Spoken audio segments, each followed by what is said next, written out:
YS Rajasekhar Reddy YSR ఈ పేరు తెలుగు రాష్ట్రాల ప్రజలకు ఓ భరోసా, అభివృద్ధికి సంక్షేమానికి చిరునామా. అర్హతే ప్రామాణికంగా సంతృప్తి స్థాయిలో పేదలందరికీ సంక్షేమ ఫలాలు అందించిన మహనీయుడు. వ్యవసాయానికి ఉచిత విద్యుత్తును సరఫరా చేస్తూ 1100 కోట్ల సేదుపు విద్యుత్ బకాయిలను రద్దు చేస్తూ ఫైల్స్ పై సీఎంగా తొలి సంతకం చేసిన పాలకుడు. ఫీజు రియంబర్స్మెంట్తో పేద విద్యార్థులను ఉన్నత విద్య చదివించిన విద్యాదాత. ఆరోగ్యశ్రీ పథకంలో నిరుపేదలకు కార్పొరేట్ వైద్యాన్ని అందించిన ప్రాణదాత.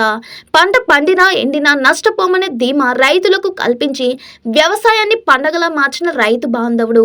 1,00,000 కోట్ల వ్యయంతో 86 ప్రాజెక్టులను జలయజ్ఞం కింద చేపట్టి 5 ఏళ్లలోనే 41 ప్రాజెక్టులను పూర్తి చేసి ఉమ్మడి రాష్ట్రాన్ని సస్యశ్యామలం చేసిన మహానేత.